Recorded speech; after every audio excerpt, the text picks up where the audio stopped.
strange.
Why is the music in these places always so loud?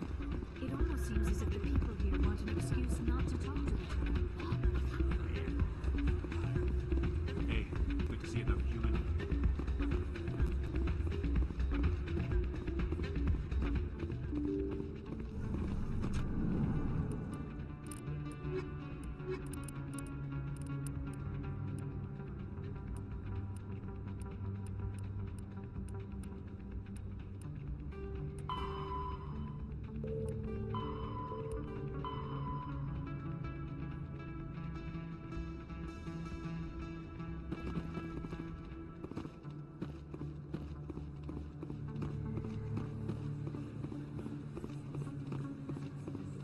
Everyone here seems so busy, so rushed.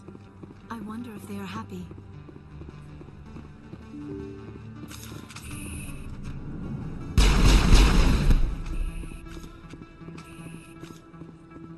I am not used to this kind of environment. This isn't a proof of purchase. It's a bank statement. It shows that I bought something from you, and I bought it. Well, thank you for buying from me, but this still doesn't prove that you purchased that item from my store. But I didn't buy anything else here. How do I know that? If you don't have the proof of purchase, I can't help you. But... Sorry.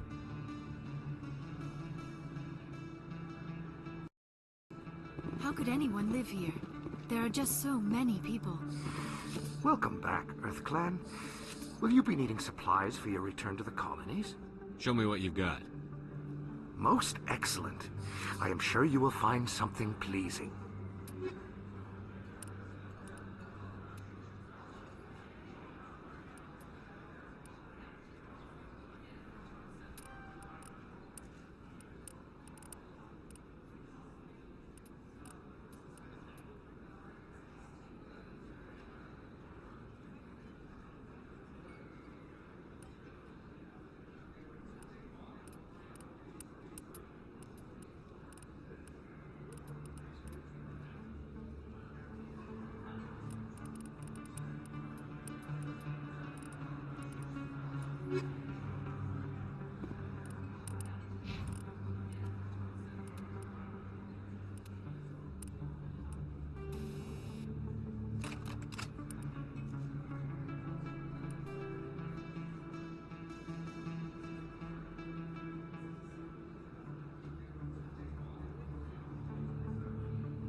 You're right, bro. Welcome to my stream. Glad to see you here. Well, my mic was offline, so well, we've loaded after this streak of failures. Will ever this story develop? The one with the bank account and Commander, I've been waiting for you to get back. I've got an idea, and I wanted to run it by you. I've got a lot going on right now, but I can spare a moment. Great! This'll just take a minute. With so many human colonies being attacked, I'm not sure that one Spectre is enough. What if you signed me on as another Spectre? Why would you want to be a Spectre, Conrad? Because I wanted to show the Council what humanity can do, just like you. I'd make a great Spectre. I want to be with you, fighting the good fight like you did on Elysium during the Skillian Blitz. it's a bad idea. Yeah, of course it's a bad idea. He'll die, and Shepard will live again to tell the tale of how Conrad died. I believe you, Conrad. But there's another fight that needs you. What? I don't understand. You know what keeps me going out here? Knowing that people back home are keeping humanity strong. You're right. I just got so caught up in all of it. I wanted to help. I'll go home. Thanks for setting me straight. Paragon +8. Good. Right, she has... Oh, she can't use any weaponry as well. 43 points.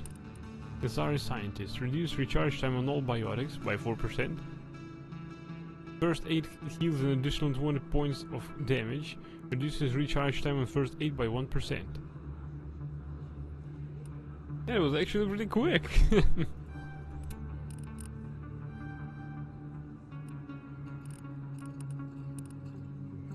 Oh, we need her electronics. What the fuck was that? I hope I didn't waste any other points. Whew. Unlock lift. What, a lift? Singularity. Creates a vortex at its impact point that draws object towards it.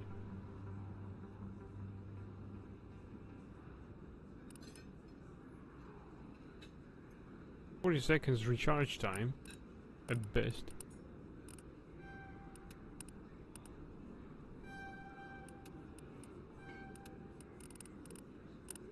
Right, this means that she can recharge her biotics. 14%.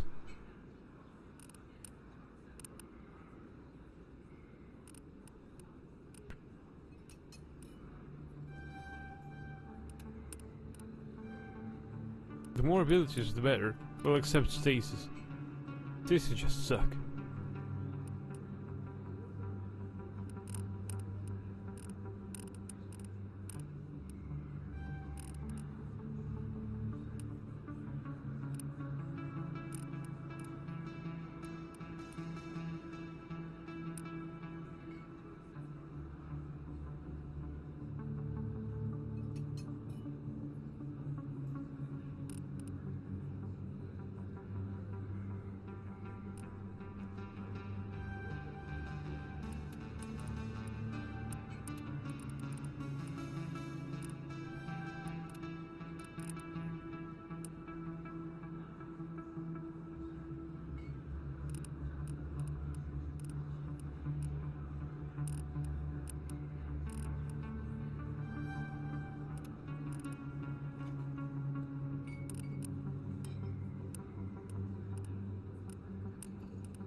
Mine actually... I've been leveled up. Alright. Advanced neural shock.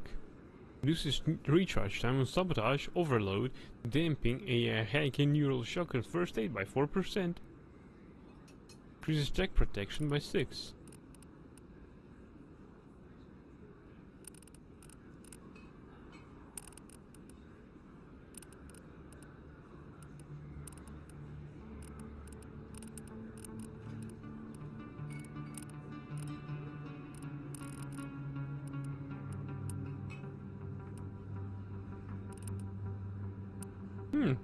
And then it recharges time, reduces recharge time on everything.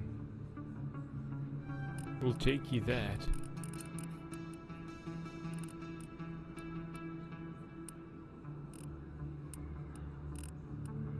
Just bolsters her health. Master overkill, yeah, that's exactly what she needs.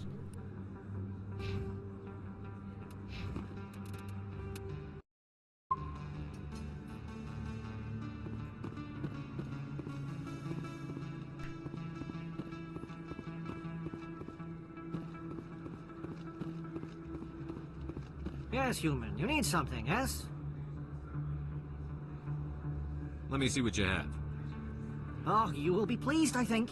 Very good things I have. You will see. Let's just stare at him. Light armor quarry.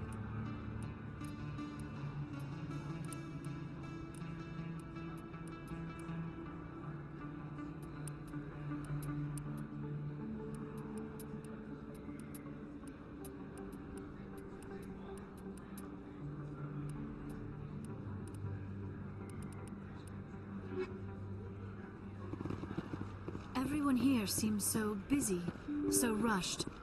I wonder if they are happy.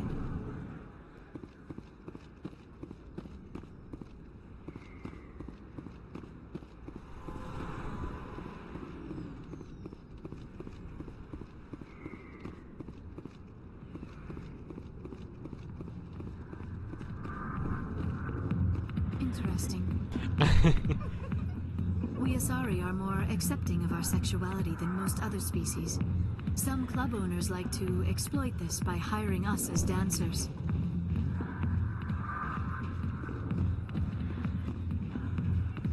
I got business here, but not with you. Go away. Let me drink. How could anyone live here? There are just so many people. No, she likes to live in place where there is nobody. There's nobody else to distract her. Everyone here seems so busy, so rushed. I wonder if they are happy.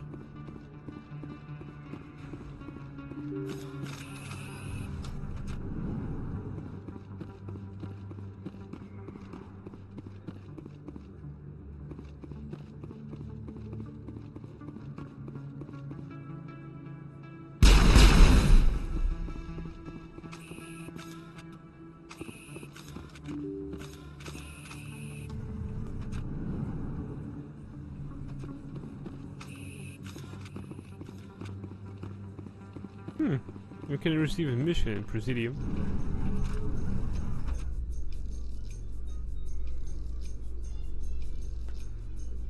In remembrance of Eden Prime, we present another profile in courage with serviceman Nirali Bhatia.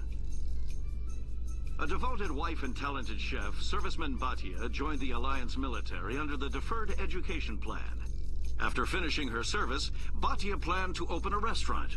Instead, she gave her life protecting the colonists of Eden Prime. For more profiles in courage, or to explore opportunities in the military, please visit the Alliance military on the extranet. Keyword, courage. I'm inspecting their weaponry.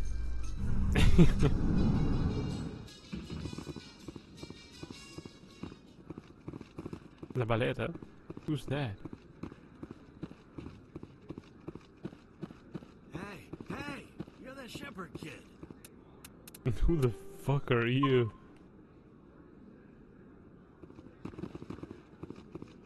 Hey, been a long time, huh?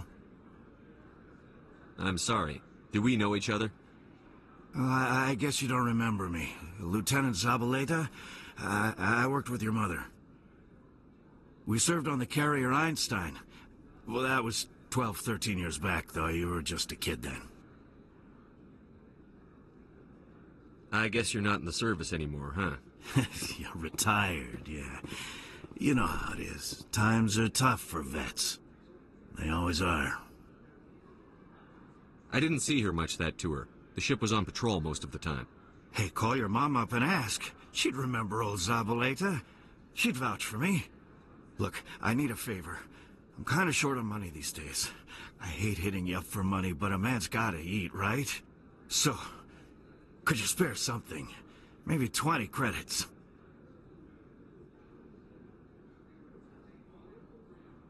$20 isn't enough to get you back on your feet, is it? No. I'll just get a meal. You know. Yeah. It's not a problem. You're a good kid, you know that? Thanks. You ever want to come by and talk, I'll be here. Huh? Can't afford a ticket home, right?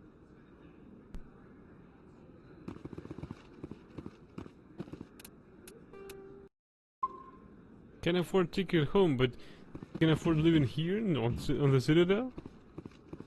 Hey, join CSAC.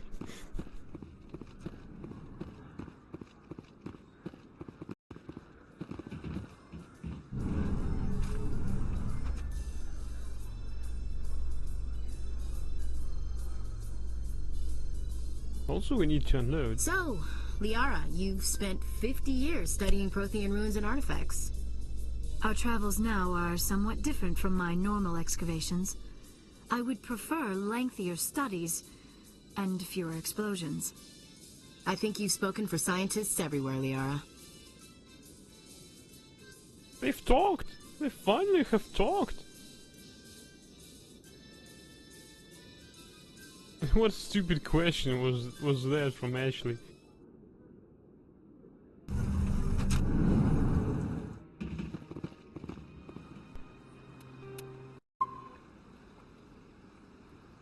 I wonder if what would happen if Liara answered, duh. So Liara, you're studying the ruins for 50 years, huh? Well, duh. What a stupid conversation that would be.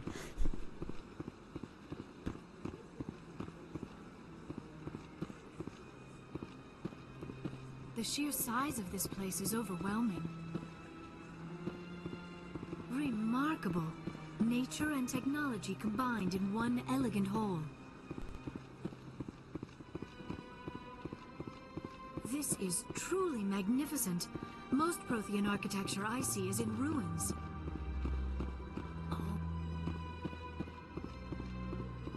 This statue shows how well the Protheans blended function and form.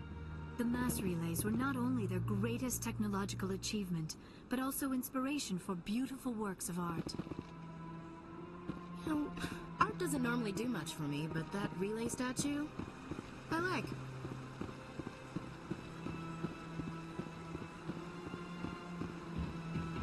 Who's that now?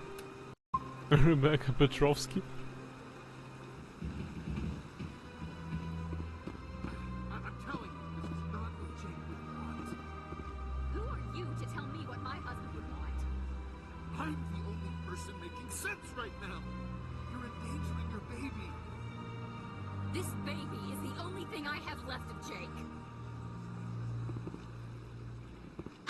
What you think, Michael? It's my decision. I know you're hurting, Rebecca, but don't let your grief hurt your baby too. Can I help you with anything? Perhaps you can talk some sense into her. I don't need anyone to talk sense into me, Michael. I'm not undergoing the treatments. My sister-in-law here is pregnant, and she's refused to let the baby undergo gene therapy in utero. I thought gene therapy was common. My husband Jacob died from a rare heart condition several months ago. There's a chance that the baby could develop the same heart condition, but routine gene therapy can eliminate it. A very small chance, Michael. And extranet reports say the therapy could harm the child.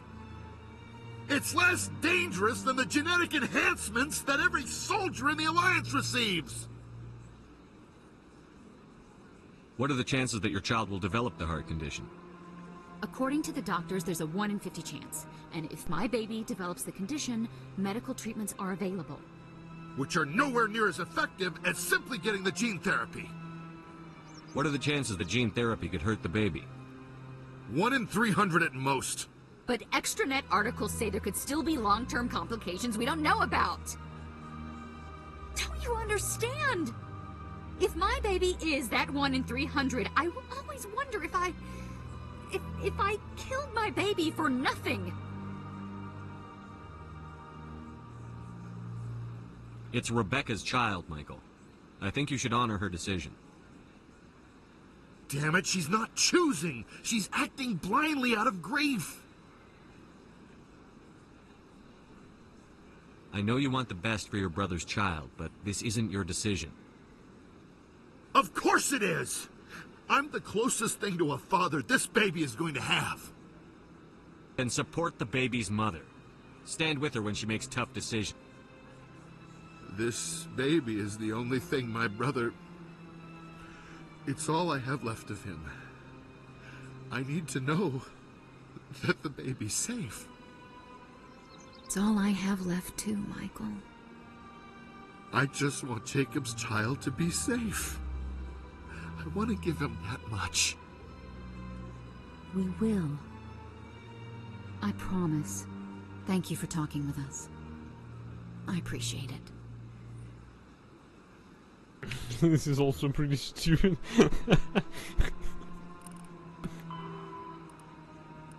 Genetic engineering. In the 22nd century, manipulation of the human genome became commonplace. Techniques of genetic engineering advanced to the point where the rich could custom build fetuses that grew into stronger, smarter, and more attractive adults. In more permissive regions, custom-designed life forms are uplifted, and uplifted animals occupied an ill-defined niche between property and sapient being. Travel to planets with unique forms of life brought an awareness that Earth's unique biodiversity could be lost if spliced and hybridized to gain useful alien qualities. The Sudam-Walcott Genetic Heritage Act was passed by the Systems Alliance Parliament in 2161.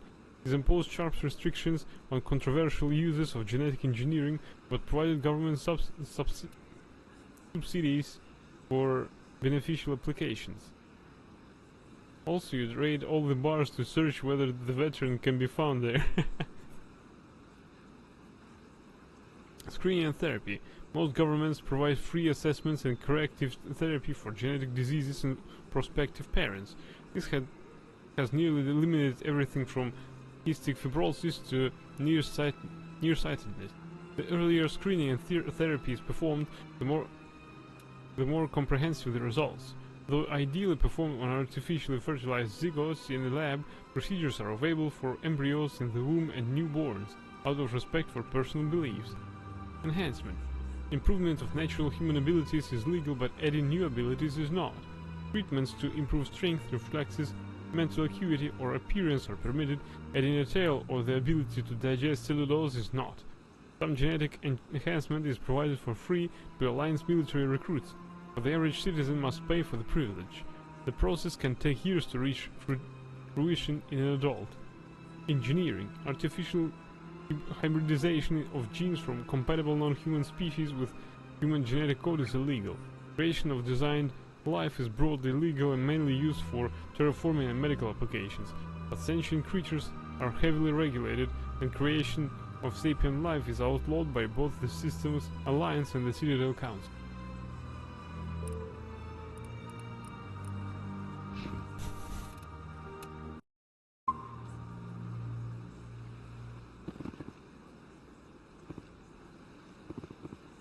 This place is a little too perfect. Like they're hiding something. The sheer size of this place is overwhelming.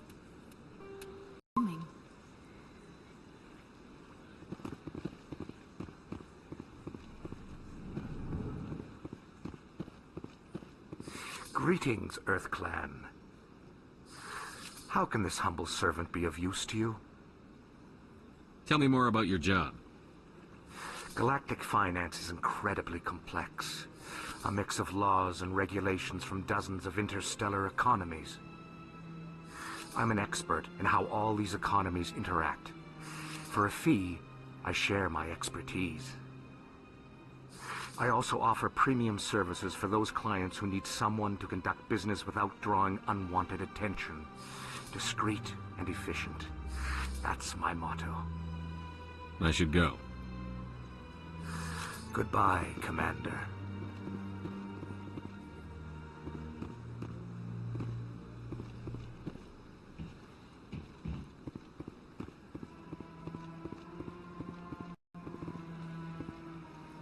Commander, it is good to see you again.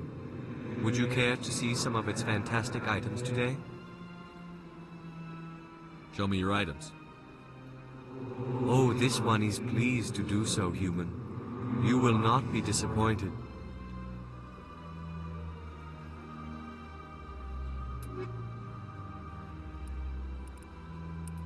Warlord 5, Krogan armor.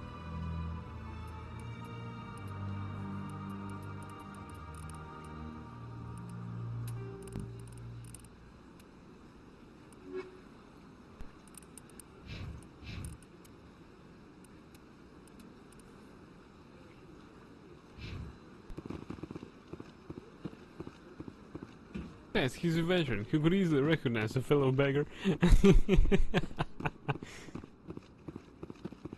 I can't tell the aliens from the animals. Remarkable. Nature and technology combined in one elegant whole.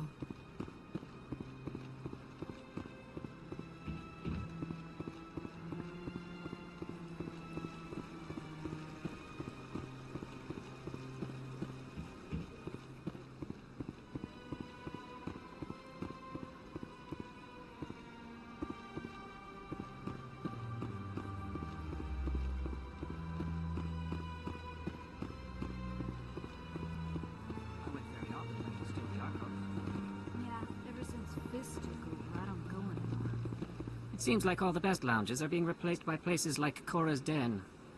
The Embassy Lounge isn't bad, but they don't have any decent entertainment. It's run by bureaucrats. They probably spend months just voting on what kind of entertainment to get. You're probably right.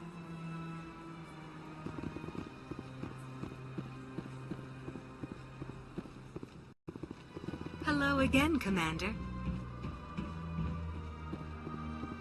I see even the humans find the consort irresistible.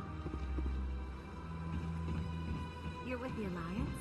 My brother's a private back on Earth.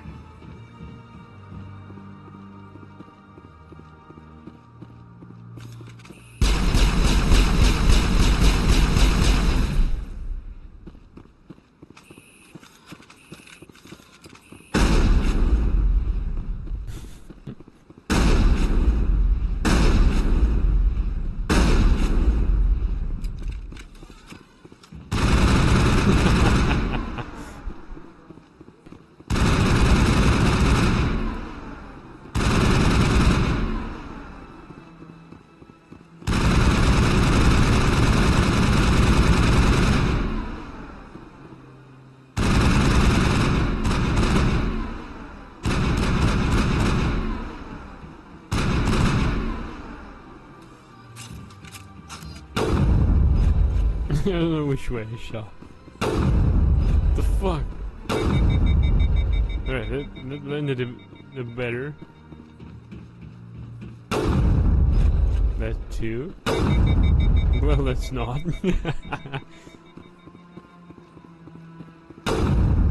Whoa. Is there something else I can help you with, Commander? I should be going now. Have a pleasant day. The scroll behind her head. I was sure I was going to miss.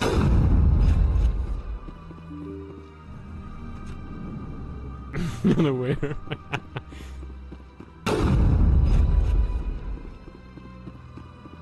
Nav manual 0.7.4.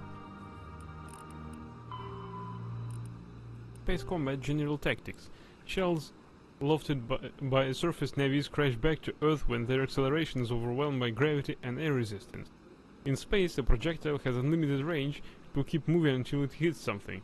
Practical gunnery range is determined by the velocity of the attacker's ordnance and the maneuverability of the target.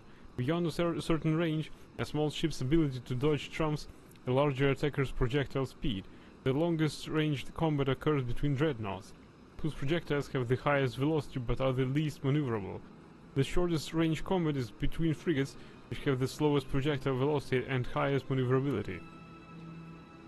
Opposing dreadnoughts open with the main gun artillery duel at extreme ranges of tens of thousands of kilometers.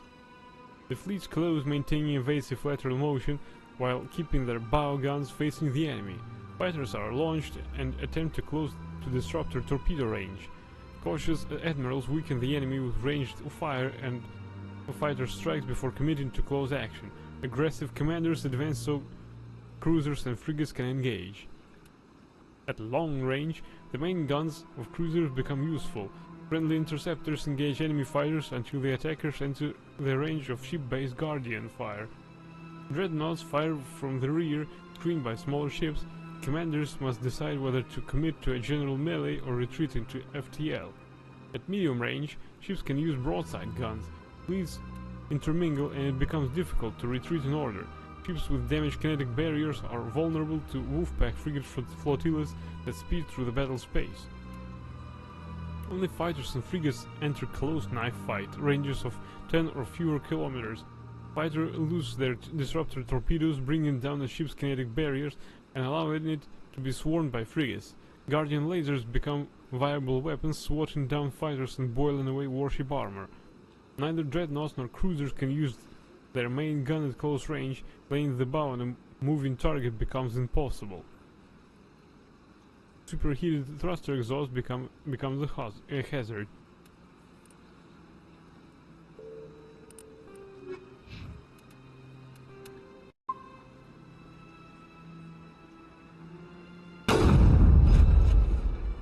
I heard what happened under the Artemis Tau cluster. The Council wasn't too happy about the destruction of those Prothean ruins. This isn't a game, Ambassador. Shepard's out there trying to stop Saren from destroying the galaxy. I know. Just try to be a little more careful. The Council's watching you, and we all get judged on how you behave. The fuck was that about? Yes.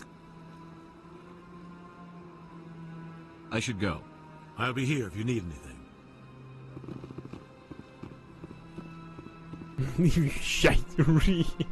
This is truly magnificent. Most Prothean architecture I see is in ruins. We're supposed to meet somebody. I suspect that we need to head out to Ambassador Lounge.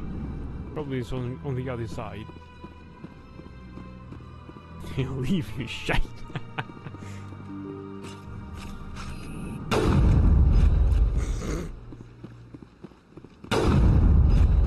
What the hell have I hit? Well, that was more or less accurate.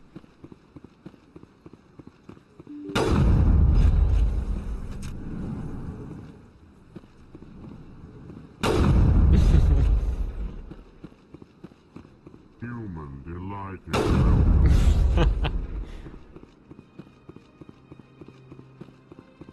I can't believe I landed a job here. This place is fantastic.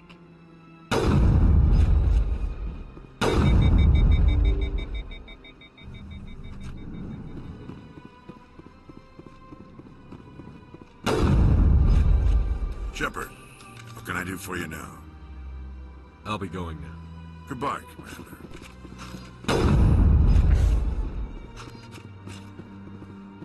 Here's this Nassana.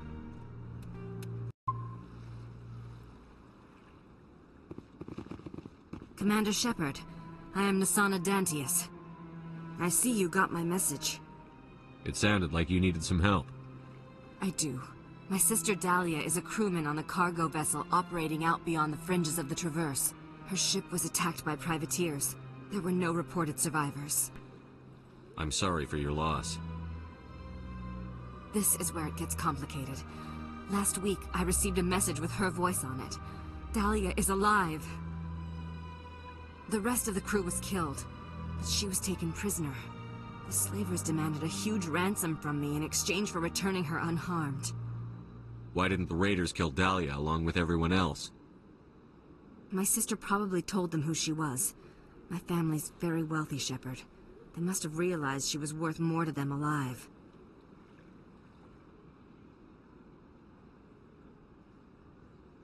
Do you want me to deliver the ransom? I've already transferred the funds to the account they specified. Only they never released her. They haven't contacted me since. I've made a terrible mistake, Shepard. I'm a diplomatic emissary. By law, I'm required to report any attempted extortion to C-Sec immediately. But I was afraid for Dahlia, so I just paid the ransom. Now she's still missing. And if anyone finds out what I did, I could end up in jail. That's a stupid law. Why would they put you in jail? You're the victim here. Government representatives on the Citadel are not allowed to negotiate with terrorists. It's too dangerous. Paying a ransom would only encourage more kidnappings. I support the law in theory, but when I got the message, all I could think about was Dahlia's safety. I doubt they would actually send me to prison for what I did, but they would strip me of my post, and Dahlia would still be in the hands of the slavers. I have to fix your mess? You want me to find her and bring her back? You only need to bring her back. I've already found her for you. I tracked the ransom payment through several accounts. Eventually, it led to a small mercenary band operating out of the Artemis Tau cluster. I need you to go to the Merc base, take them out, and bring my sister back. You shall be well rewarded. Anything you can tell me about the mercs who have your sister? Pretty much what you'd expect. Rough, dangerous, and well-armed.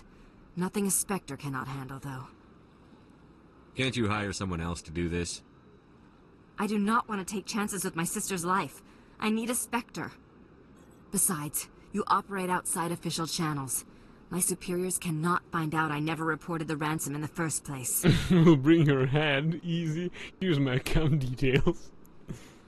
How'd you find out who was behind the ransom? I have resources. Contacts and credits can go a long way, especially if you're willing to bend the rules. I already broke the law when I paid the ransom. This couldn't make things any worse. Keep your reward. I'll bring your sister back. I promise. Thank you, Shepard. I knew you were the right man for the job. Come back and see me when the job is done. Yeah, we're not doing this for credits. We're doing this for sex.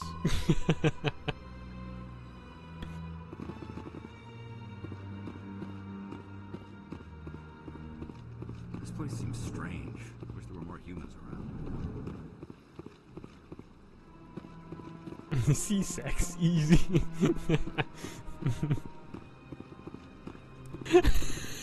Shepard, what can I do for you now?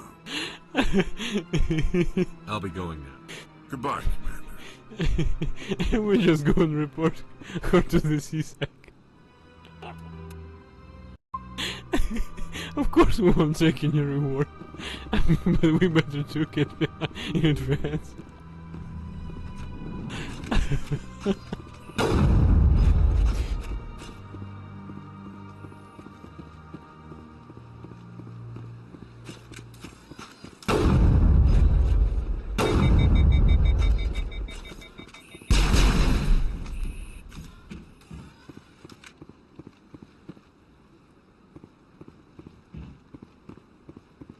The sheer size of this place is overwhelming.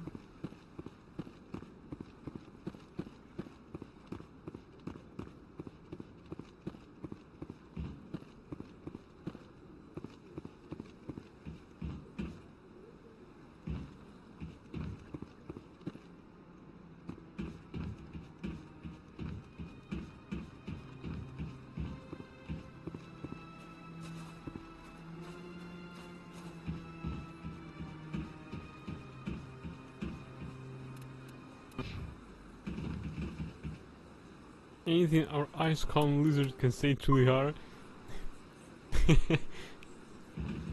We'll just take him along during our next Gemba visit.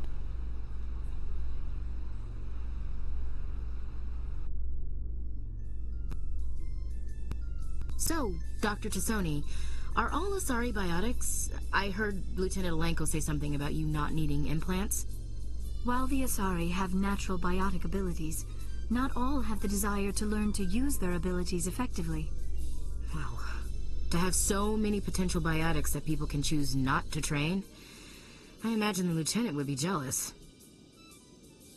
By the way, harsh language is on, right? No, it's not. I only backed up my saves as I wanted to do this.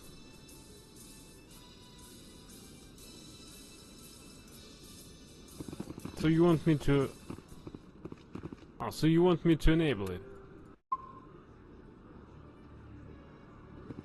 We may do this in 1 or 2 minutes.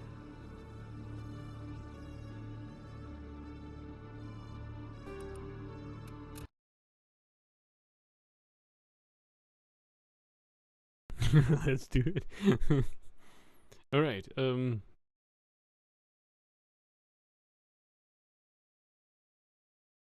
let's do it then.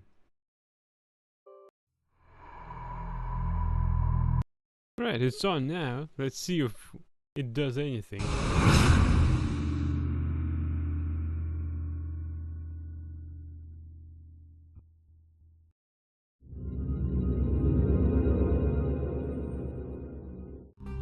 Well, the game didn't crash. That's already a good sign.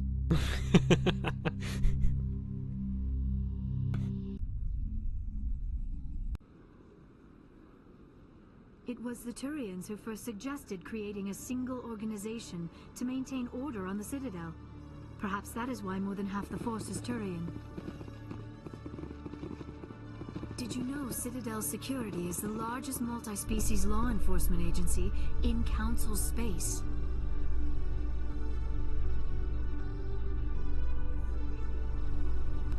It must be nice to be back in civilization after so long in those Prothean ruins. No, cities and stations were always my mother's area of comfort. I actually enjoy the solitude of dig sites. I don't think I could handle that. Eden Prime was as quiet and rustic as I'd ever want.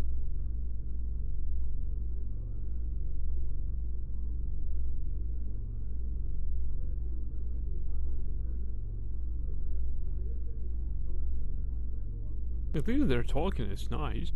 I don't even know if they're exhausted all the dialogue possibilities, so might as well sometimes bring them back, bring them together. Also, we need to sell a huge bunch of shit.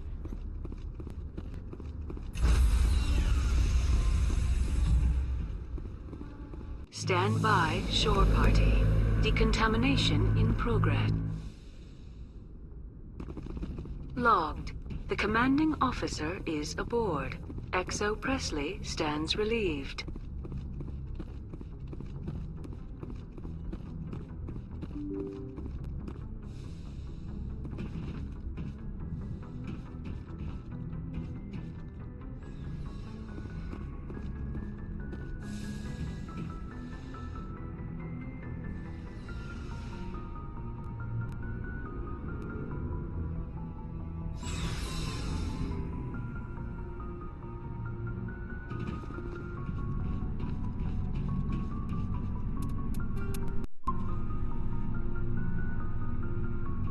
Never a dull moment with you, Shepard.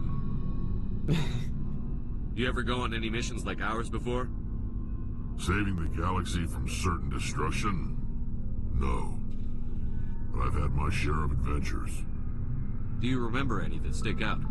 A few. I remember one time I was hired by a Volus diplomat. What an ass. I guess even politicians have need of mercs from time to time, huh? Time to time. If it wasn't for politicians, I'd be out of work. They're always looking for ways to get ahead. This one was no different. He wanted me to erase his past. Get rid of an old friend who knew too much. Huh. His old friend turned out to be an Asari commando. I can see why that might give you pause. What? No. Alina and I were old friends. Sort of. We met when we were both contracted to kill the same Turian. Either of us wanted the other one to get him first. We spent more time fighting each other than tracking that Turian. Gekwe coming first to our lizard, Gekwe. Of course! Well, this was the only person I know who would use a bad language anyway. An Asari Commando mercenary? That's unusual, isn't it? I wouldn't say it's unusual. Mercs come in all shapes. Anyway, when I told Alina about the diplomat's contract, she and I had a good laugh about it. So what did you do? Well, I wasn't going to lose the contract, but I respected Alina. In the end, I let her pick the location where we'd fight. She chose some old Solarian space station overrun with mercs and smugglers. That way we didn't have to worry about hurting any innocent bystanders. Huh. She always was a bit of a softie. What happened on the station? What didn't happen? For 2 days I chased her through that station.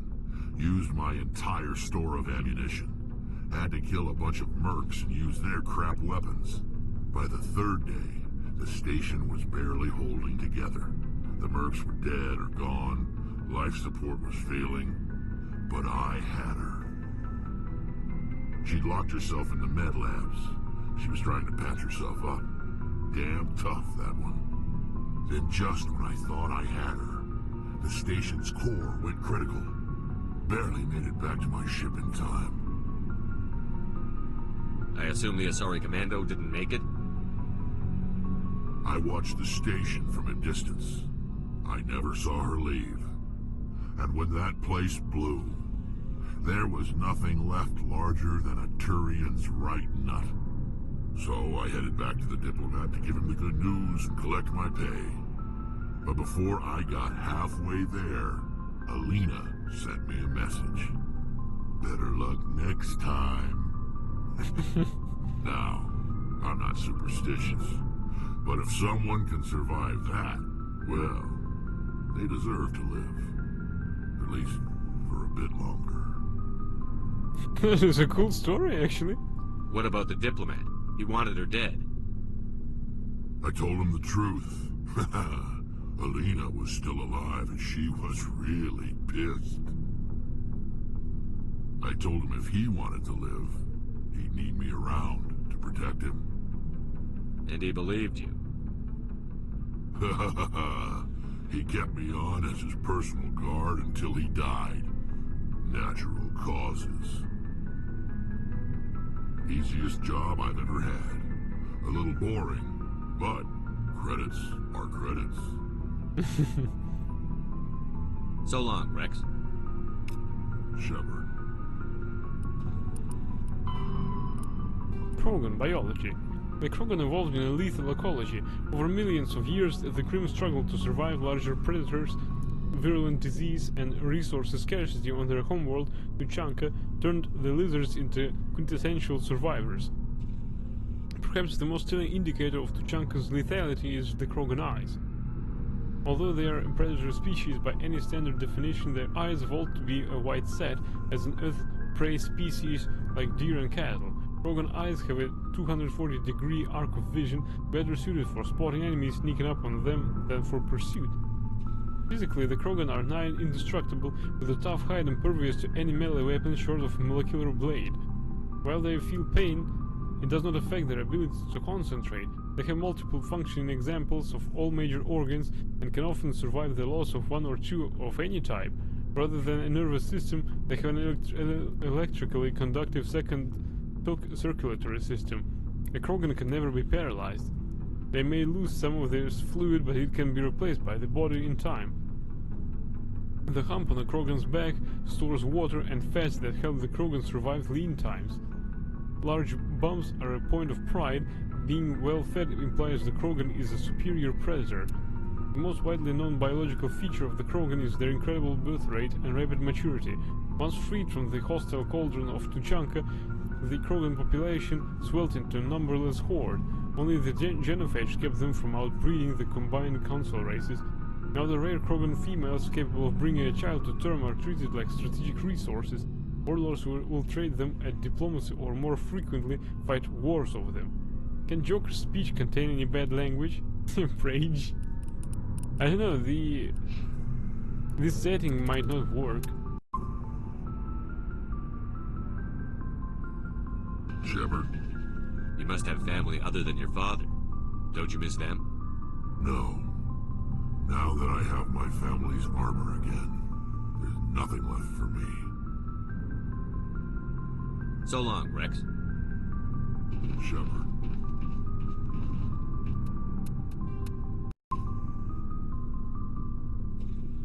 Oh, before I go, you said you're serving with Commander Shepard now? We saw him on the news here. He's cute. Later, sis. Tell me you didn't hear that. Afraid I did. Oh, shoot me now. One of my sisters.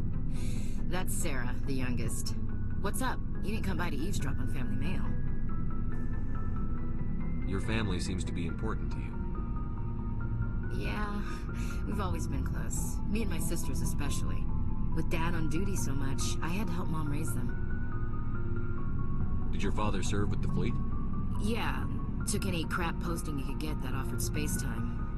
You know what? He worked his ass off trying to get recognized, but he never made it above serviceman 3rd class. He was real proud when I met Chief. First thing he did was salute. What about your mother? You haven't mentioned her. You must know what military wives are like. Strong because they have to be, able to raise kids while Dad's away on a 6-month cruise.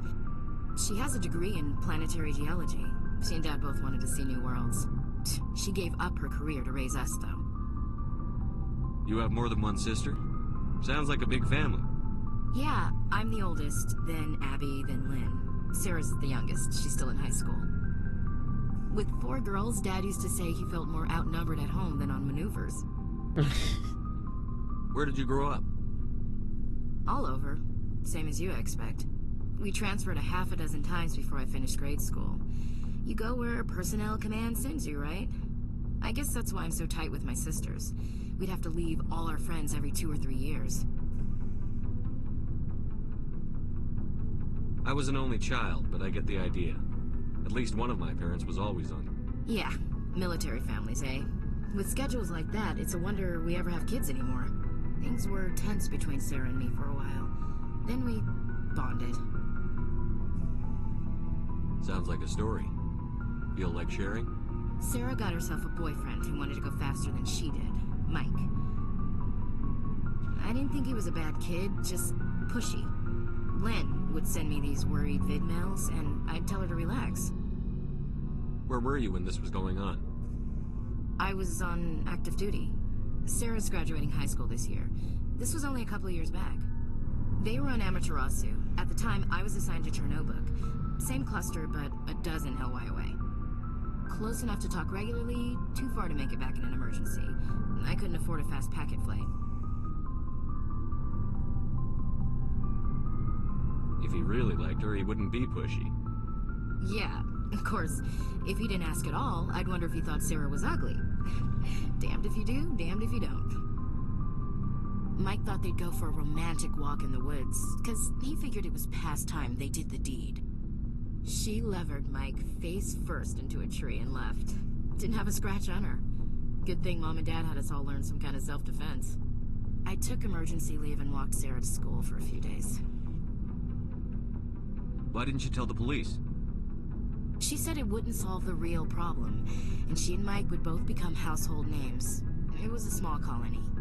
I said it was her call to make, that we should let her do it her way. Mom was pretty pissed about that. You said all of your sisters learned self-defense? Lynn did pistol practice, but didn't like it. She's kind of nervous. Sarah took Aikido. Abby decided to learn the sword. She always was a little weird. Likes big skirts and tops you have to tie her into. They do great things to her figure, though. So, what did you learn? One of Dad's friends taught me Marine hand to hand.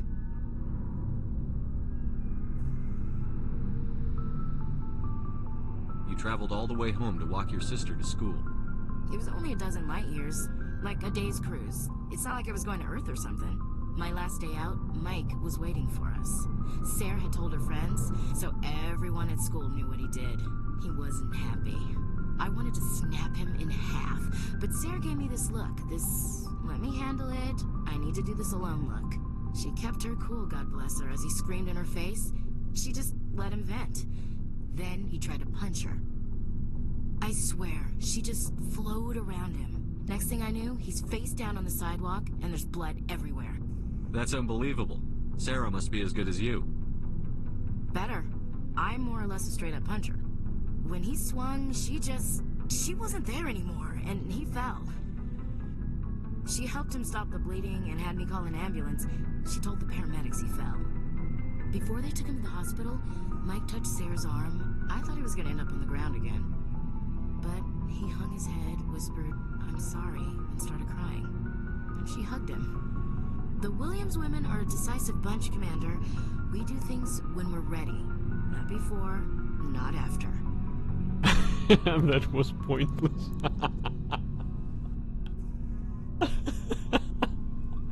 What an option I like. Your sister's something else. But you didn't mention your father at all. Was he on deployment? Dad always wanted to serve in space, but he wanted us to have real ground under our feet. He'd say, space is beautiful, but you can't raise a family there. I cannot rest from travel. I will drink life to the lees. All times I've enjoyed greatly, have suffered greatly, both with those that loved me and alone.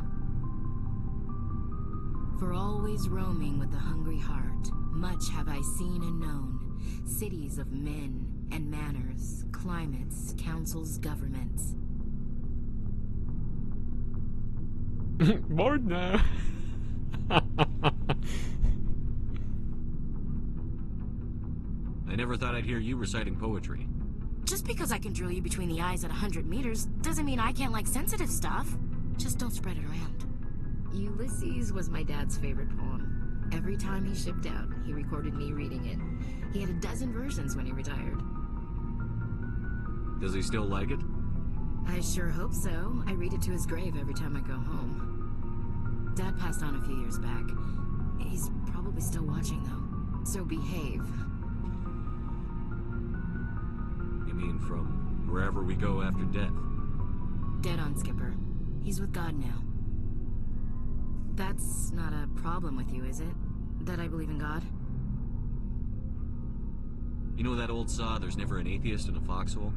I've been in a lot of foxholes. Yeah, I guess you have. I've met a few people who are really weirded out by my faith. Because I work in space, I can't believe in a higher power? Jeez. Hello, have you people looked out the window? How can you look at this galaxy and not believe in something? I should get back to my duties. Didn't mean to take up so much of your time. What's your opinion on the last? Not sure I buy Dr. Tassoni's story about her and her mom not talking. They're family, right? I think she's being straight with us. Or at least, I don't think she lies very often. Yeah, she's probably really bad at it. Too bad those ruins got destroyed. I mean, they lasted thousands of years. That's impressive. We'll talk later, Williams. Looking forward to it, Skip. Systems Alliance military doctrine. The Alliance military is of great concern to the galaxy. At first contact with the Turians, they were completely inexperienced. Turian disdain changed to respect after the relief of Shaanxi, where the humans surprised them with novel technologies and tactics. The human devotion to understanding and adapting to modern space warfare stunned the staid Council races. For hundreds of years, they had lived behind secure walls of long-proven technologies and tactics. The Council regards the Alliance as a sleeping giant. Less than 3% of human volunteers to serve in their military, a lower proportion than any other species. While competent, Alliance soldiers are neither as professional as the Turians nor as skilled as the Asari. Their strength lies in fire support, flexibility and speed. They make up for lack of numbers with sophisticated technical support, VIs, drones, artillery, electronic warfare, an emphasis on mobility and individual initiative. Their doctrine is not based on absorbing and dishing out heavy shocks like the Turians and Krogan. Rather, they bypass enemy strong points and launch deep into the rear, cutting supply lines and destroying headquarters and support units, leaving enemies to wither on the vine. On defense, the human military is a rapid reaction force that lives by Sun Tzu's maxim: he who tries to defend everything defends nothing. Garrisons are intended for scouting rather than combat, avoiding engagement to observe and report on invaders, usually using drones. The token garrisons of human colonies make it easy for alien powers to secure them, for which the Alliance media criticizes the military. However, the powerful fleets stationed at Phase Gate nexuses such as Arcturus are just a few hours or days from any colony within their sphere of responsibility. In the event of an attack, they respond with overwhelming force. He called us Skipper, she's on a hook. Easy.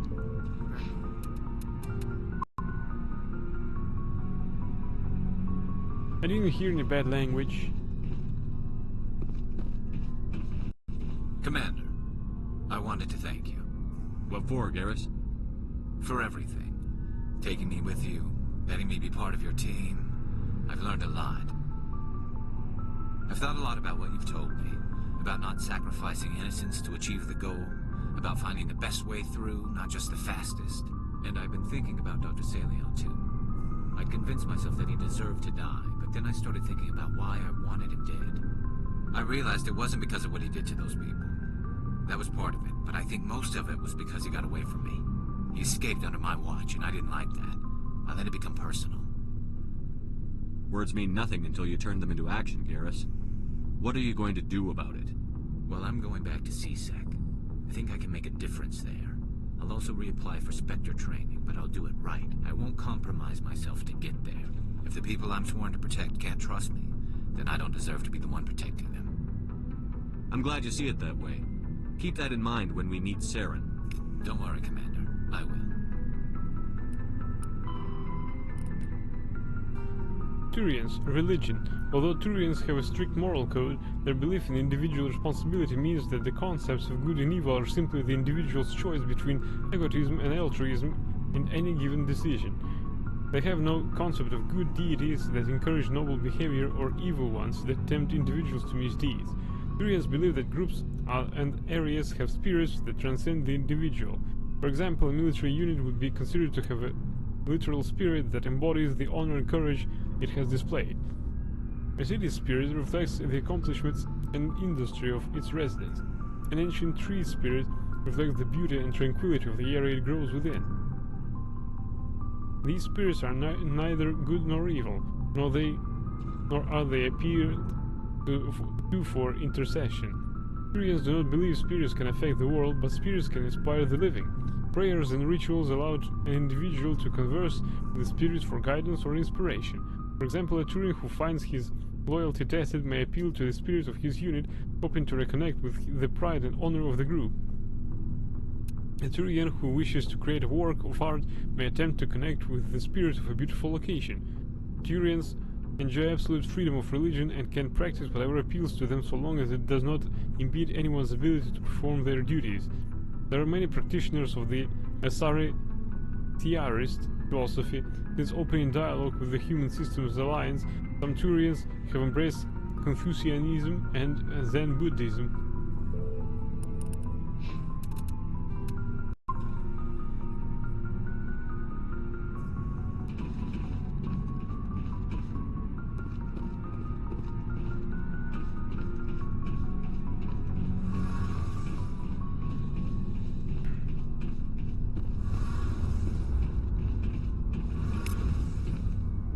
Charge status.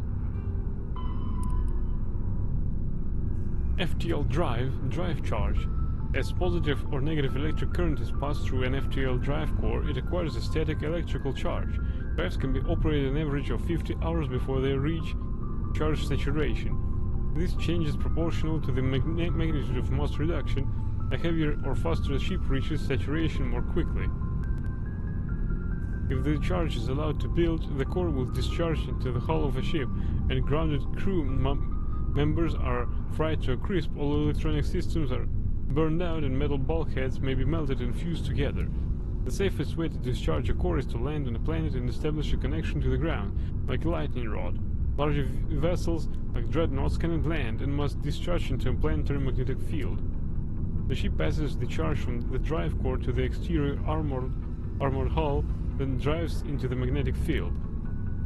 As the hull discharges, sheets of lighting jump away into the field, creating beautiful auroral displays on the planet. The ship must retract its sensors and weapons while dumping charge to prevent damage, leaving it blind and helpless. Discharging at a moon with a weak magnetic field can take days. Discharging into the powerful field of a gas giant may require less than an hour. Deep space facilities such as the Citadel often have special discharge facilities for visiting ships.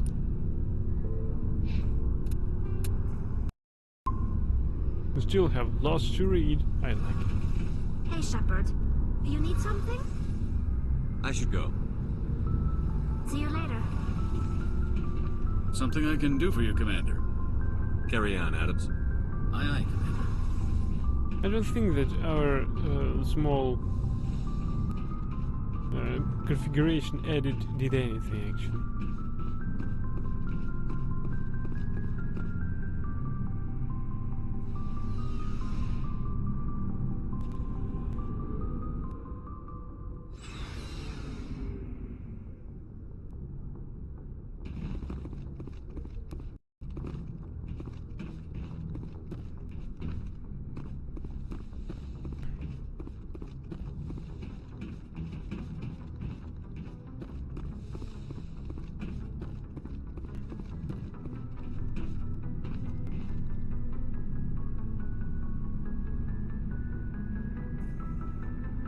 Anything you need, Commander?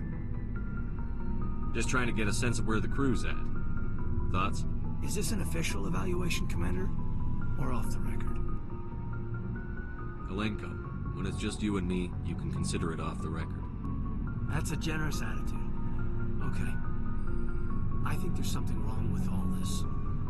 This Saren is looking for records on some kind of galactic extinction, but we can't get backup from the Sorry, Commander. There's writing on the wall here, but someone isn't reading it.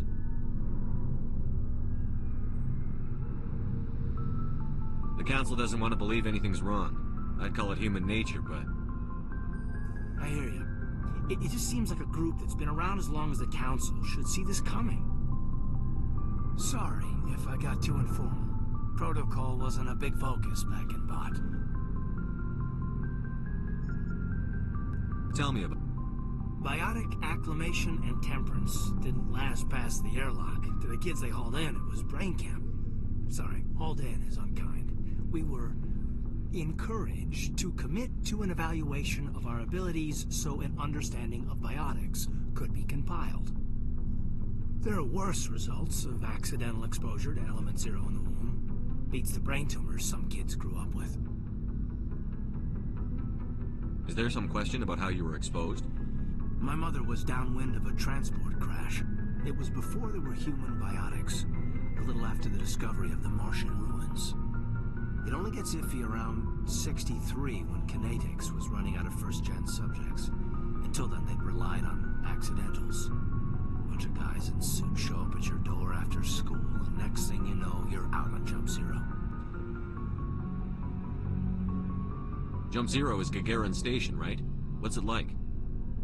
Yeah, that's the official name. Biggest and farthest facility we had for decades. Right on the termination shock, the outer edge of the solar system.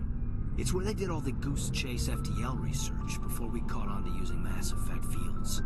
It was a sterile research platform when I was there. There were other kids in the same boat, right?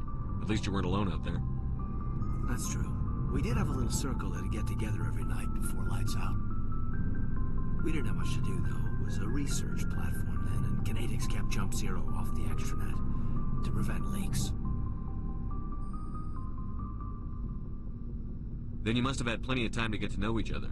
Yeah, we'd sit around and bull every night after dinner, play cards or network games. There was this girl named Rana, who had a little circle grow up around her. She was from Turkey. Her family was very rich, but she was smart and charming as hell. Beautiful, but not stuck up about it. I think you'd have liked her. Sounds like she was special. She was. maybe she felt the same. But things never felt together. Training, you know. You know of any intentional exposures for certain? No one knows. Doesn't mean they didn't happen. As big as the exposures were, it was hard to track down accidentals. It was different then. No one knew the potential, so there wasn't a lot of regulation. Anything Kinetics did was gold. I'm not saying they intentionally detonated drives over our outposts, but in retrospect, they were damn quick on the scene. Jump Zero is a long way from home. What was it like? The grand gateway to humanity looks a lot better in the vids. But that's my own baggage, Commander. No bearing on this. Alenko, there's no regulation that says you can't be friends with your commander. I appreciate that, Commander. I just don't want you to think that I'm a whiner. Besides, I've got my past squared away. More to read. Stations. Gagarin Station. Gagarin Station is the largest deep space station built by humanity, a Bernal sphere designed with a 500-meter diameter habitable area. It was constructed beyond Pluto, nearly 80 astronomical units, 12 billion kilometers from Sol. Moving crew and material to this location bankrupted most of the bankers. Gagarin was placed at the inner edge of the heliopause, the point at which the solar wind can no longer push back the interstellar medium. It was built to test a number of faster-than-light drive principles that theoretically could only occur in interstellar space. The station was nicknamed Jump Zero, and it was intended to be the jumping-off point for humanity's expansion to the galaxy. Shortly after the station was completed, the Prothean ruins were discovered on Mars, rendering the entire effort moot. After struggling to make a profit for a decade, Gagarin was sold to the Systems Alliance in 2159 for a fraction of its construction costs. The Alliance refurbished it as a research and training center for the recently discovered biotic phenomena. In 2168, the Biotic Acclimation and Training Program was shut down and Gagarin became a general research facility. Its remote location and intentional isolation from the extranet makes it popular for dangerous research, particularly in the field of artificial intelligence. Humanity's first stable AI, the Alliance-sponsored ELISA, achieved sapience at Gagarin in 2172. Today, Gagarin Station has a permanent population of approximately 9,000. A plan has been proposed to move it to the gravitationally stable barycenter point between Pluto and the Aron Relay, allowing it to serve as a gateway facility between the Sol and Arcturus systems. The high cost of safely moving its mass has delayed this indefinitely.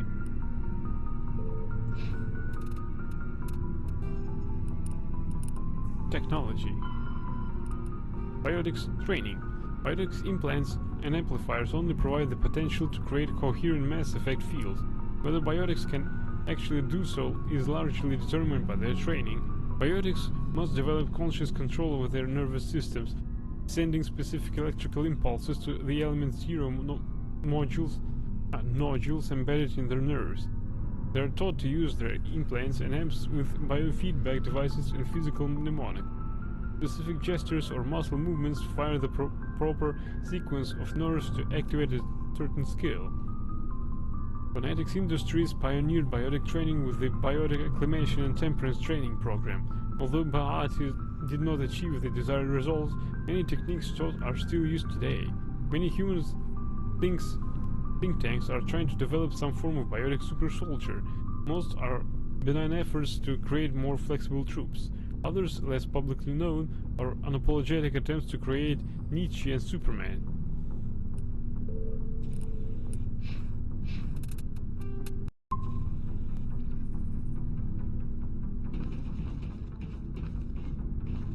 Anything you need, Commander? Just trying to get a sense of where the crew's at. Thoughts? I've wasted enough of your time for now, Commander. We'll have time for personal debriefings later. We'll talk another time, Lieutenant. Commander?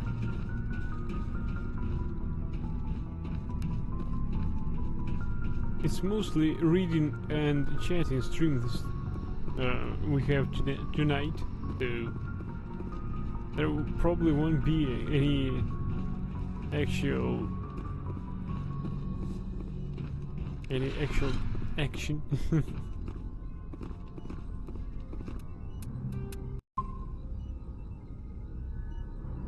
Yes, Commander?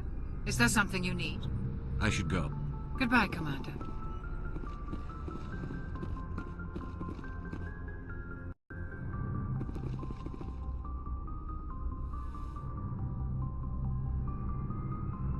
I never properly thanked you for saving me from the Geth, Commander. If you hadn't shown up, I'm just glad we got there in time. so am I. I know you took a chance bringing me aboard this ship. I have seen the way your crew looks at me. They do not trust me. But I am not like Benezia. I will do whatever I can to help you stop Saren. I promise. Don't worry, Liara. I trust you. I know you won't let me down. It means a lot to hear you say that, Commander. Thank you. Tell me about yourself, Liara. Me? I am afraid I am not very interesting, Commander. I spend most of my time on remote digs, unearthing mundane items buried in long-forgotten Prothean ruins. Sounds dangerous. And lonely. Sometimes I would run afoul of indigenous life forms or stumble across a small band of mercenaries or privateers, but I was always careful. Until the Geth followed me to Artemis Tau, I never found myself in any situation my biotics could not handle. As for the solitude, well, that is one aspect that most appealed to me. Sometimes I just need to get away from other people. You don't like other people? I suppose it comes from being a matriarch's daughter.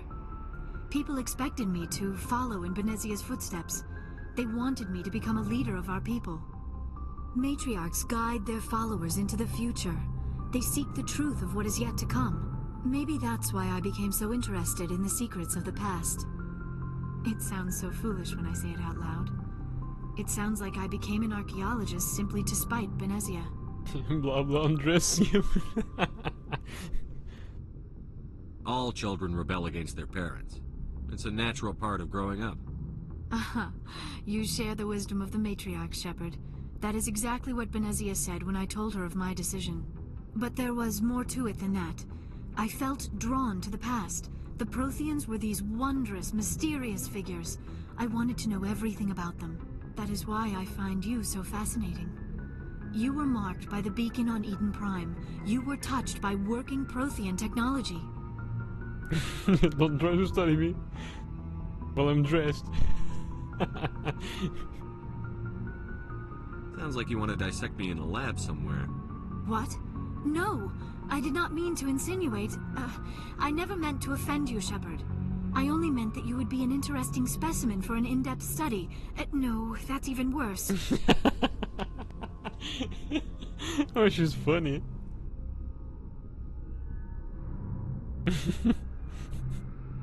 Calm down, Liara. I was only joking. Joking? Oh, by the goddess, how could I be so dense? You must think I am a complete and utter fool. Now you know why I prefer to spend my time in the field with data disks and computers. I always seem to say something embarrassing around other people. Please, just pretend this conversation never happened. I've got bullets with your name on. Oh, well, that came out wrong. Do you know why Benezia joined up with Sarah? I don't understand it. She was always outspoken about the need for the Asari to become more involved in shaping galactic events. Maybe she thought allying herself with Saren would somehow be for the greater good in the long run. At least I hope so. This hurts you, doesn't it? None of this makes any sense to me. I have not spoken to Benezia in many years, but I know her, and this was not like her. Something changed. I'd like to know more about the Asari. We were the first species to discover the Citadel. We were instrumental in forming the Council, and we always strive to be the voice of peaceful cooperation in galactic disputes. My people believe we are all part of a single galactic community. Each species contributes something to the greater whole. Although we seek to understand other species, it seems few of them seek to understand us. The galaxy is filled with rumors and misinformation about my people. Like what? Most of the inaccuracies are centered around our mating rituals. My species is monogendered. Male and female have no real meaning for us. We still require a partner to reproduce.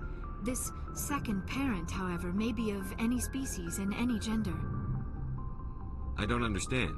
Your species can mate with anyone? Mating is not quite the proper term, not as you understand it. Physical contact may or may not be involved, but it is not an essential element of the union. The true connection is mental.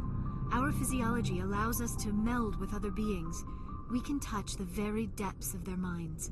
We explore the genetic memory of their species. We share the most basic elements of their individual and racial identities.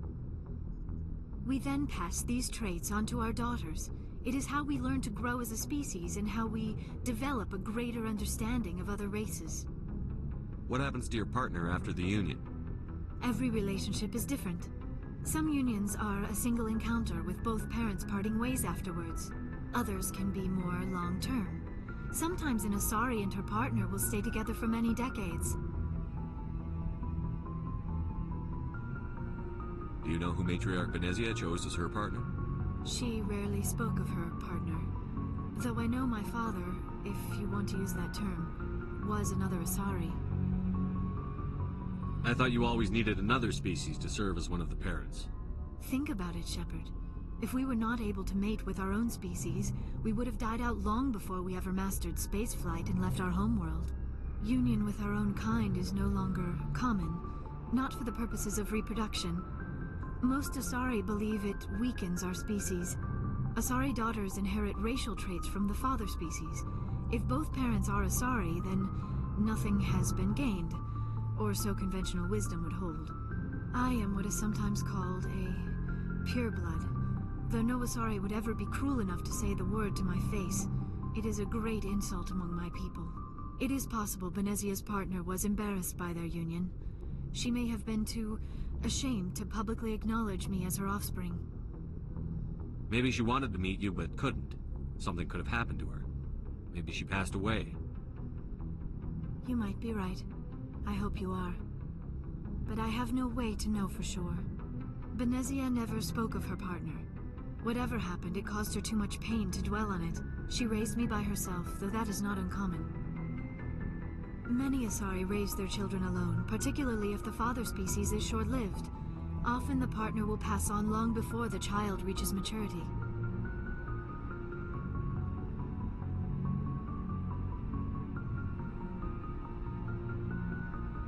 I should go. Goodbye, Shepard.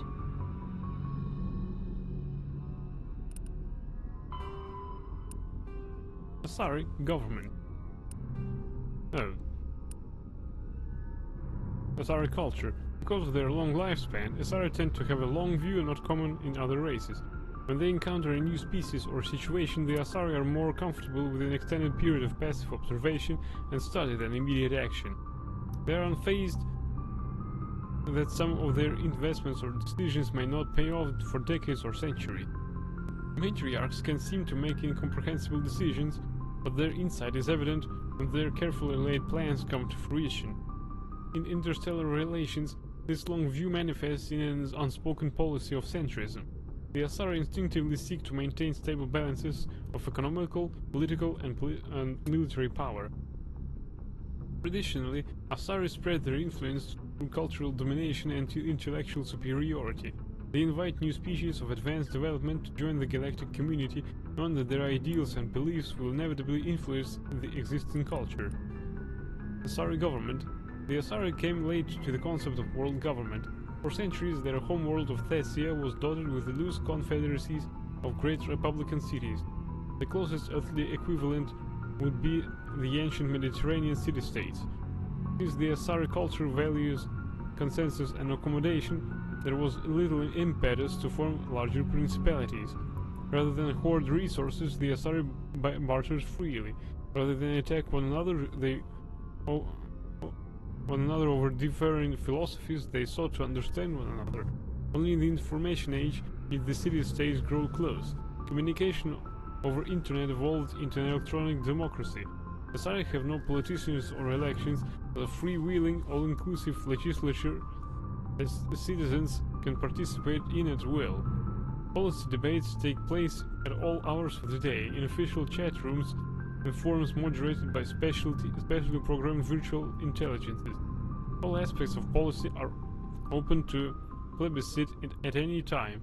In any given debate, the Asari tend to lend the most credence to the opinions of any matriarchs present, nearly always deferring to the experience of these millennia-old wise women.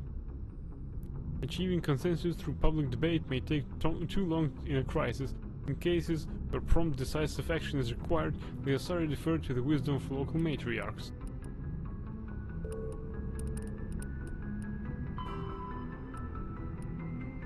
Protheans. Beacon. The beacon was a Prothean artifact unearthed in the Alliance colony of Eden Prime. Its resemblance to the Prothean databanks recovered on Mars provoked immediate interest from the Alliance and the Citadel Council. It proved to be a solid-state data storage device, part of a galaxy-spanning comm network similar to the modern extranet. Intact Prothean paleotechnology is rare. The beacon seemed to promise another quantum leap of technology, akin to the discovery of the mass effect drive-in relay. Unfortunately, the beacon also drew the attention of the rogue Spectre, Terran Arterius, and his synthetic allies, the Geth.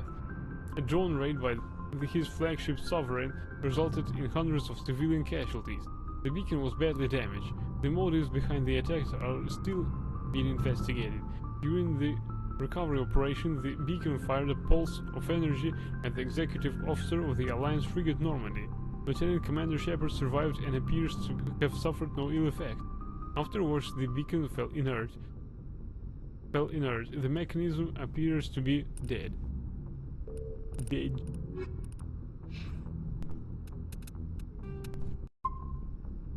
Well, there is no bad language here, so... You saw, we tried. You also hear that bang bang getting closer?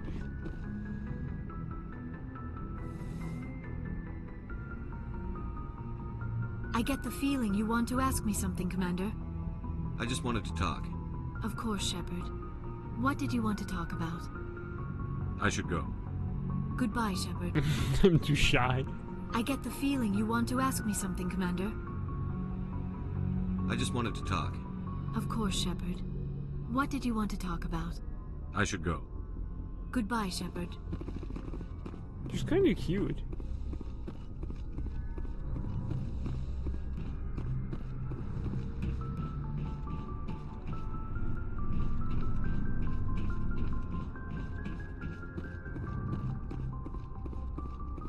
Also, we need to unload.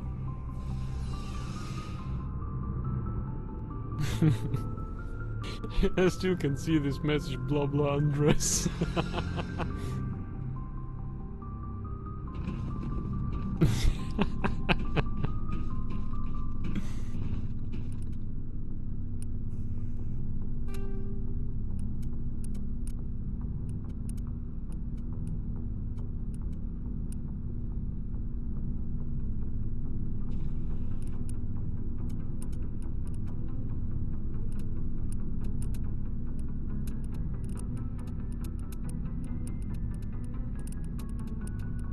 Hey, he's a commander. He can order her.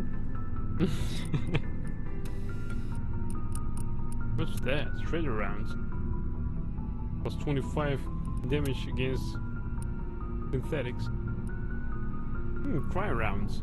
Even lasers collapse ammunition into small Bose-Einstein condensated mass of supercooled subatomic particles capable of snap freezing impacted objects.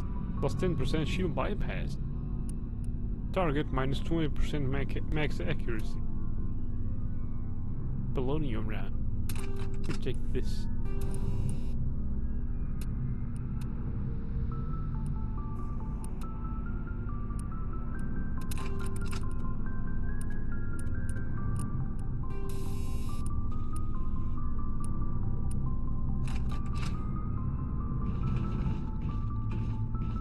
Commander? We'll talk later, Williams. Looking forward to it, Skipper.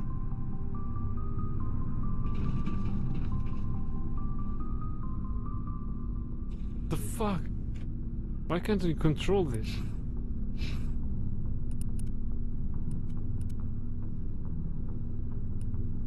We've got this cool shotgun.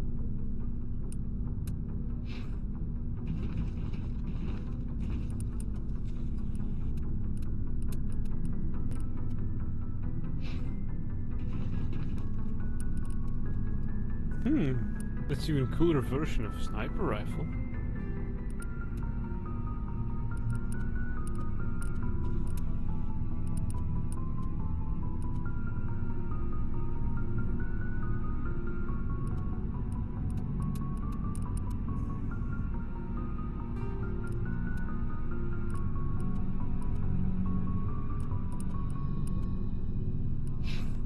Time for you to go to bed, yeah. We mostly Commander, I wanted to thank you. What for, Garrus? For everything. Taking me with you, letting me be part of your team. I've learned a lot. I've thought a lot about what you've told me. About not sacrificing innocence to achieve the goal. About finding the best way through, not just the fastest. And I've been thinking about Dr. Saleon, too. I'd convinced myself that he deserved to die, but then I started thinking about why I wanted him dead. I realized it wasn't because of what he did to those people. That was part of it, but I think most of it was because he got away from me. He escaped under my watch, and I didn't like that. I let it become personal. Words mean nothing until you turn them into action, Garrus. What are you going to do about it? Well, I'm going back to C-Sec. I think I can make a difference there. I'll also reapply for Spectre training, but I'll do it right. I won't compromise myself to get there. If the people I'm sworn to protect can't trust me, then I don't deserve to be the one protecting them. I'm glad you see it that way. Keep that in mind when we meet Saren. Don't worry, Commander. I will. Right, then we go to gambling machines. Again. So you wanted our cold-blooded lizards to speak to Liara. Well, let's do this.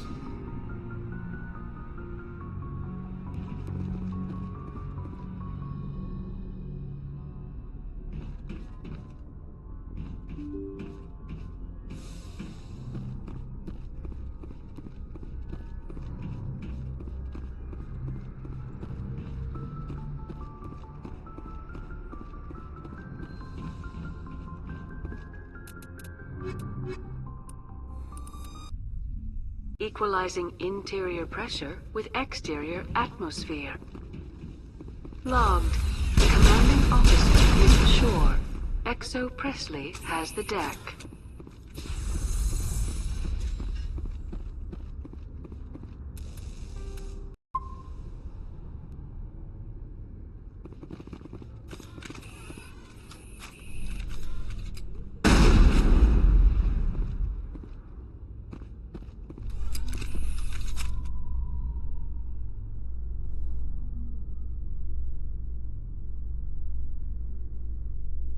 In entertainment news, Francis Kitt has announced plans to direct Hamlet with Elcor cast members. The production will open dramatic theater to the Elcor with a Hamlet who uses Elcor body language and pheromones. Kitt claims that he's also excited by giving a human audience the chance to judge Hamlet by his deeds and not his emotions. I can't inspect her weaponry.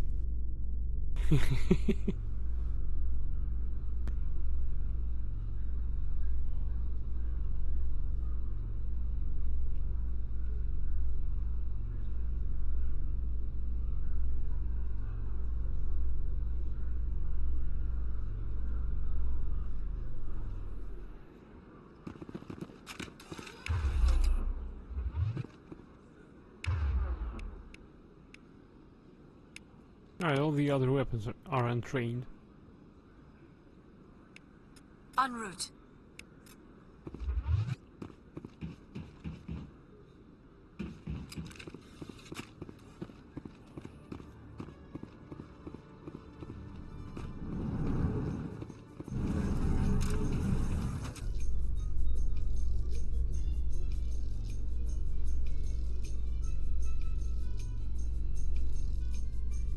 Celebrations are being planned for the anniversary of the end of the Rachni Wars.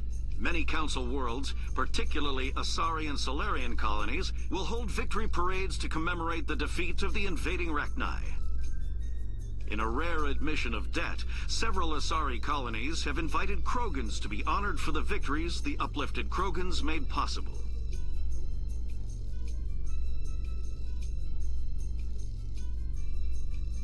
She's being all sexy and all.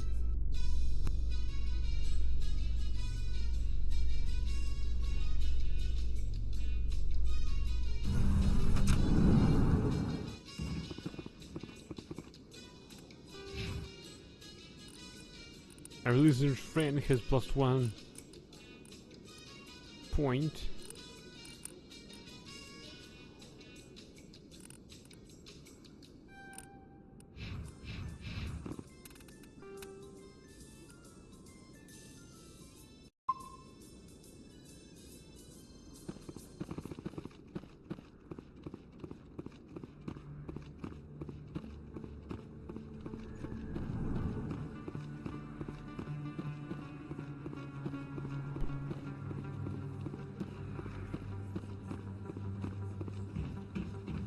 You thought I was going to increase Rex's charisma at the point he has that max, you know? Easy.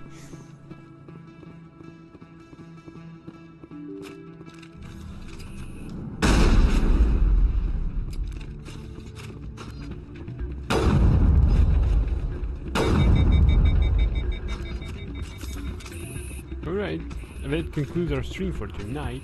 I thank you everyone for watching. I hope that you enjoyed as much as I did. Wish you good nights, sweet dreams, and we're raiding out.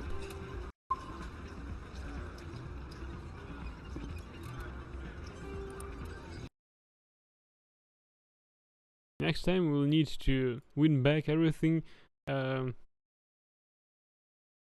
we lost. I mean, we've spent 20 credits on the vet, and we've spent 1000 credits on the freaking grenade upgrade we won't use anyway. Just because it was there.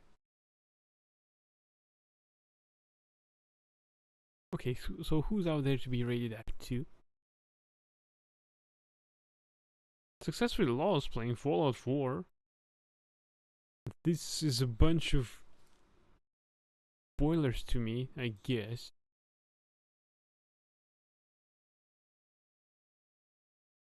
Doesn't look like it.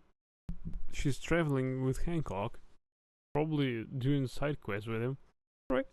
Alright, so we're raiding out to her. So we're raiding out to Successfully Lost. Please give her some love. She's playing Fallout 4. I thank you again for watching. Hope that you enjoyed as much as I did. Wish you good nights, sweet dreams, and until next time, everyone. Bye!